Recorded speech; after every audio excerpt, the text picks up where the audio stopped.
Hey everyone, it's me, Cynthia. Some people call me Mama Mess of Complete and Utter Mess, a creative playground. I love polymer clay, but I've also mastered wire work, and I really like to combine both media. The easiest way to start combining wire work with your polymer clay creations is through eye pins. So that's what I'm going to do today. I'm going to show you how to make eye pins, and I'm going to show you some tips and tricks to make sure that your eye pins are perfectly round and consistently sized.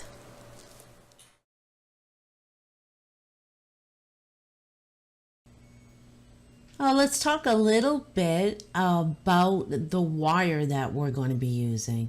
Wire comes in different materials. This is brass wire.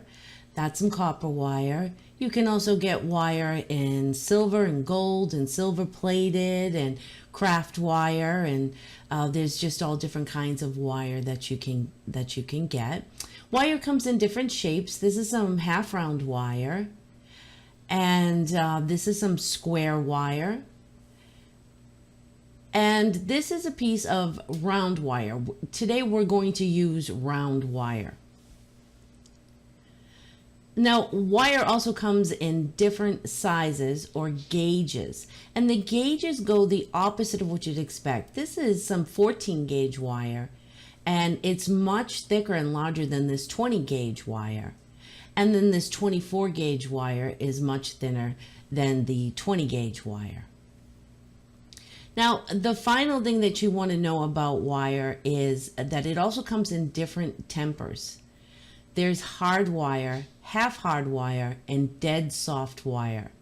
This is a piece of dead soft wire, and as you can see, it's very, very easy to manipulate it and to bend it. And so it makes it very easy to make loops and eye pins. And that's a beginning primer on wire. Well, the tools you'll need. These are round nose pliers. They're round jaws that taper at the end. They're used to make loops. They're sometimes called rosary pliers. These are chain nose pliers. They're flat jaws and they also taper. They're used to grasp wire and to open jump rings and loops. This next tool is called a side cutter or a flush cutter, and I'll talk a little bit more about that later. You'll also need a permanent marker to mark your pliers and your ruler if necessary. A stainless steel ruler is helpful. Any ruler will do, but this is small, doesn't take up much space, and it can be marked. Now, some nylon jaw pliers are pretty helpful when you want to straighten wire or to work harden the wire. These are my much loved pair of nylon jaw pliers. Another tool that you can use if you want to work harden your wire is a rawhide mallet and a nylon block, much like a cutting board. If you prefer, you can use a bench block and chasing hammer. These are my much loved bench block and chasing hammer. And that's pretty much all the tools that you'll need to complete this project. Now we're going to talk a little bit about how to cut the wire. So I have a pair of side cutters or flush cutters here. And you can see that there's two sides. There's this flat side, and then there's a more curved side on the front. Now, if you cut with the curved side facing the wire, it pinches the wire. But if you cut with this flat side, then it cuts the wire flush or flat. So I'm going to just pick up the wire, and at this point, I just want to remind you that you should be wearing eye protection. I'm going to put the wire in there with the flat side facing the wire. I'm going to put my finger over the little bit of wire that's sticking out and go ahead and cut. And that makes a nice flat cut. If you feel some barbs or if it's a little bit sharp, you can take some sandpaper and just kind of rub it on the sandpaper in a figure-8 motion. And that will smooth that out for you. There you go, that's nice and smooth now. But that's what you want to keep in mind. You want to use the flat side of the pliers, wear eye protection, And once you've put the wire into the cutters, you want to, cover that with your finger. Otherwise, it will just go flying across the room and it could possibly hurt somebody. And that's what you need to know about cutting wire. Okay, now we're going to talk about straightening wire.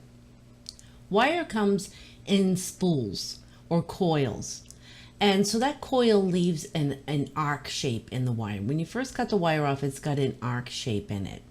And in order for you to use it as an eye pin, or really just to be able to handle it, you have to get the wire straightened out. And so the way that I do that is I just use my fingers usually, and I'm holding the wire parallel to my body, and I'm going straight across, right across the front of my body. Now this is some, dead soft wire, and so that is straightening out, pretty quickly for me. Now what you don't want to do is you don't want to pull the wire away from yourself. I see people do that a lot. When you pull it away from yourself, your wrist turns, and that turning actually puts the curve back in the wire, and it's very frustrating for people. They don't understand when they can't get the wire straight. So you want to go straight across your body. I can't emphasize it enough. It's just so much easier to get it straight if you do it that way. So the other thing that you can do, you can use some nylon jaw pliers, if you have sensitive fingers. And again, you're going to use the same motion. You don't want to, just because you have pliers, it doesn't mean that you can pull, away from your body, because your wrist is going to do the same thing, and you're going to put that curve right back in the wire. So just go straight across your body. And another thing that you can use when you're doing this is a piece of felt. And that has the advantage of also taking any tarnish off the wire, and it keeps the tarnish off your fingers also. Now, if you'd like to, instead of holding it in one hand and straightening with the other, you can use a pair of chain nose pliers to hold that for you. But the important thing is that you don't pull the wire away from yourself. And you can even work directly from the coil if you'd like to. You don't even have to cut it off the coil. That sometimes makes it a little bit easier.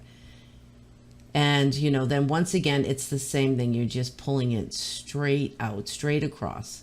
Just don't move away from your body with it. And that gets it straight for you pretty easily and pretty quickly. And that's what you need to know about straightening wire. Okay, now it's time to make an actual eye pin. And so I have here a piece of round dead soft wire. It's 18 gauge. It's about 4 inches long, and I have flush cut it and used the sandpaper on both ends. Now what I'm going to do is I'm going to take my round nose pliers and I'm going to mark them. And the reason why I'm going to mark them is because I want to be sure that all of my loops are the same size. So I've got my ruler here, and I'm going to go ahead and mark them at 1/4 of an inch. And just make sure that I have that lined up there. That looks good. And I'm just going to use a permanent marker, flip them over, and again use the permanent marker to mark that 1/4 inch spot. You can get this off your pliers with rubbing alcohol later on. All right, so now that I have them marked, I wanted to show you something kind of important. I see a lot of people making loops, and they're turning their hand the wrong way.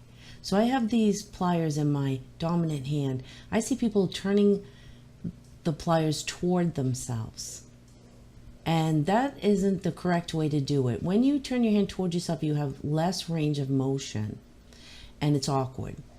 So when you turn your wrist away from yourself, your hand and wrist away from yourself, you have more range of motion and you have more control. So you should think about turning a key in the ignition. So see, that's not as much range of motion, whereas away from myself is much more. So I'm going to hold the pliers in my dominant hand, and I'm going to hold the wire in my non-dominant hand.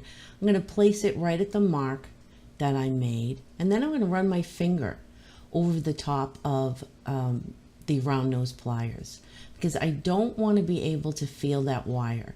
If I can feel that wire, then I'll get an oval shape, not a round shape. So I always double check and make sure I can't feel the wire.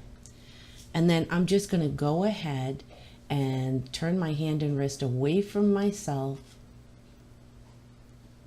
You might have to readjust, you know, once or twice. Just make sure you put it back on that guideline that you made with the permanent marker.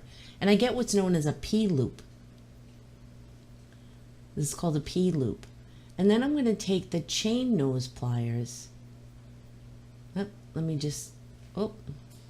try that again.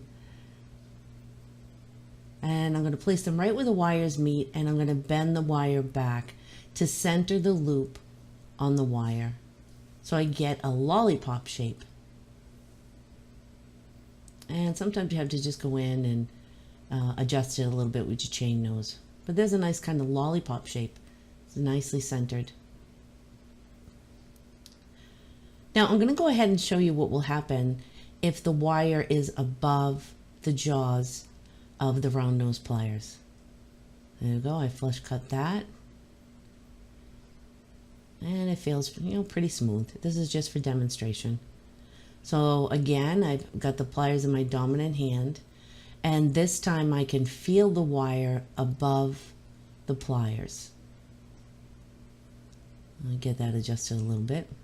And I'm going to do the same thing. I'm going to turn the wire away from myself and go ahead and close that loop. And you can already see that it's an oval shape. And I'll use the chain nose pliers to center that. And then that gives you more of an oval shape.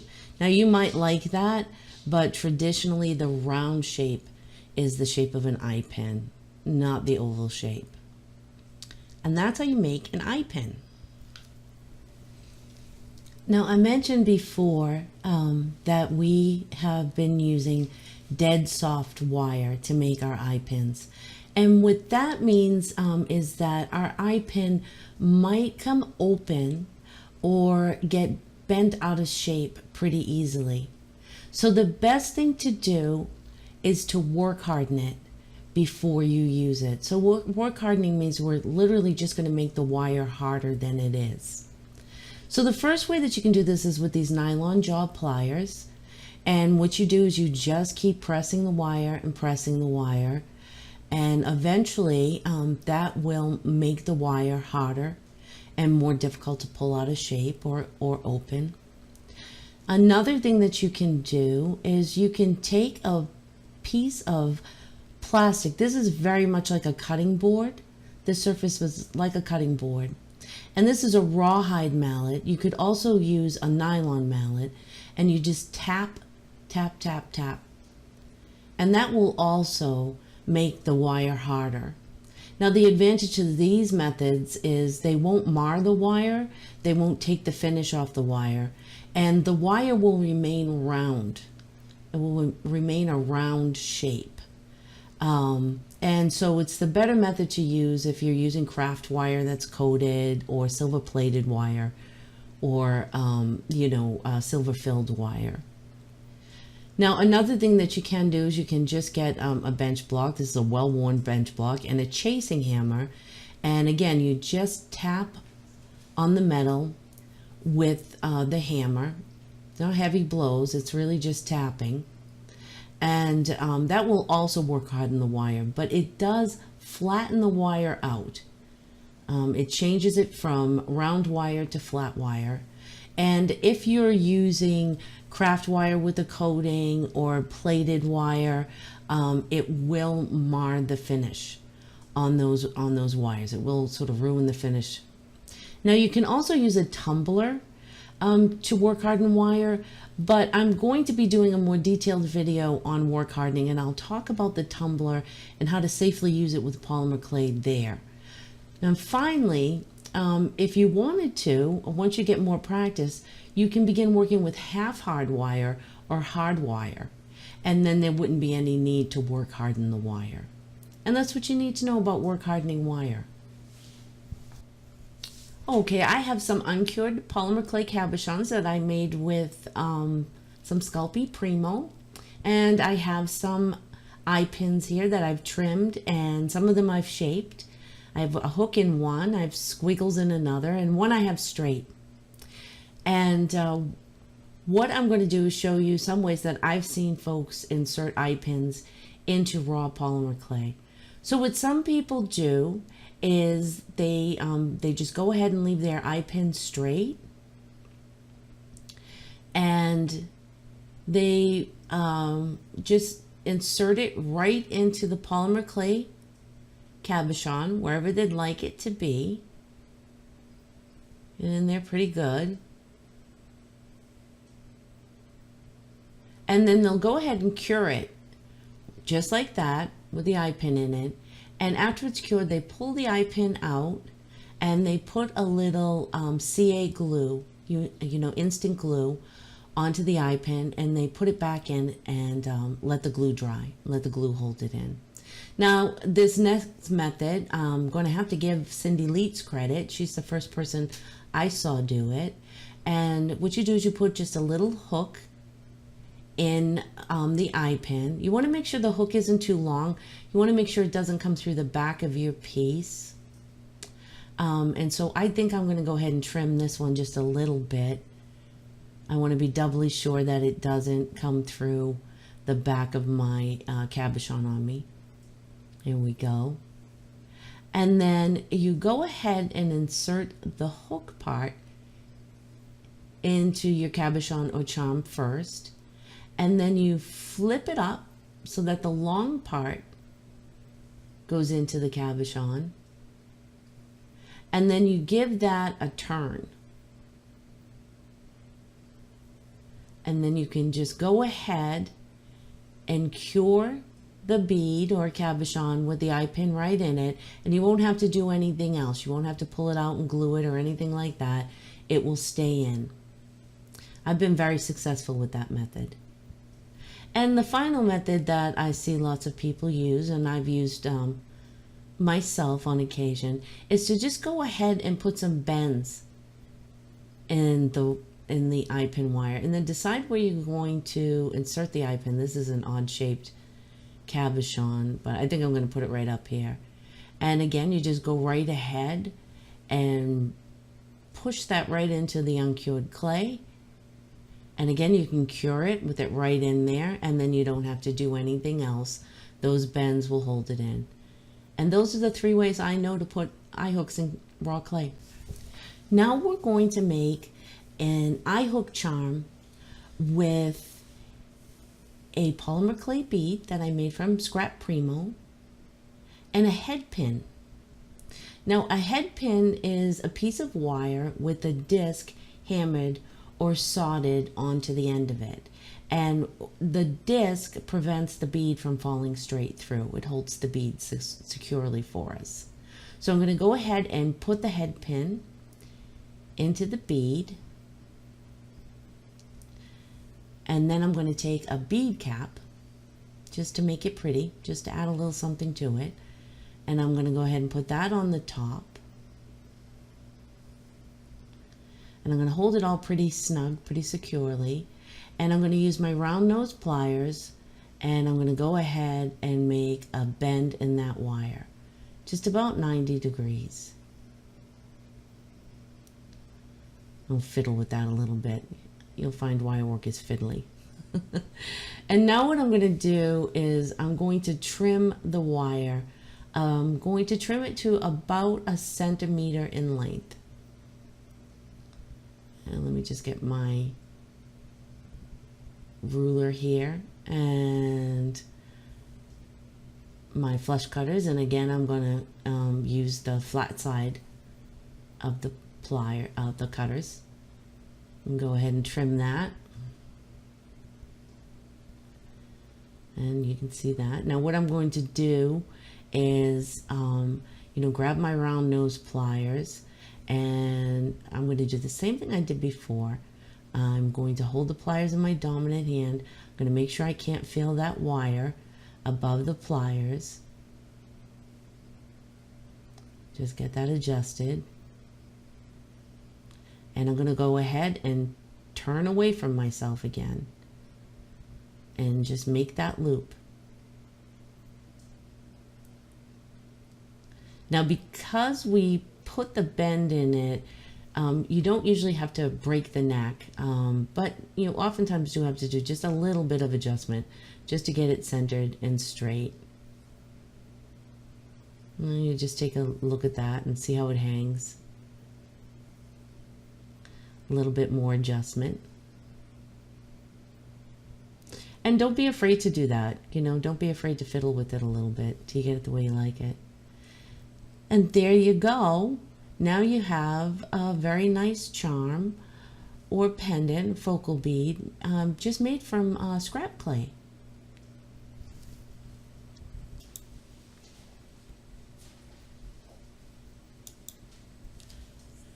I have some Primo scrap beads here, and I'm going to go ahead and use eye pins to connect these beads to one another, similar to the way that you see rosaries put together. Well, we just have a simple eye hook on either side. Now, a lot of folks, when they first begin, in order to open up the eye hooks to attach them together, they open them like a jump ring. Now, I was taught to open eye hooks this way: hold the round end and push the straight end, and that will open it up enough for you to be able to slip it into the next loop. But you know, when you're actually working on the beads and you have a very small amount of wire, that can be tough. So if you'd like to, you can open it up more like a jump ring is opened up, where you just go ahead and pull it apart.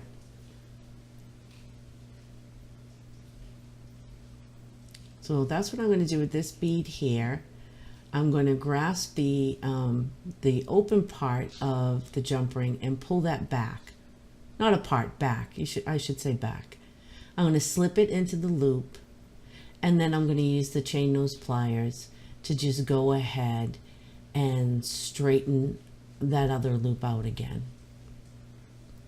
And then of course you want to make sure that, you know, all your loops are tightly closed. And just get that just a little bit tighter there. And that is how you use eye pins as connectors. And if it's work hardened and closed correctly, it's pretty strong. It's not the strongest connection, but it's pretty strong. Thank you for watching.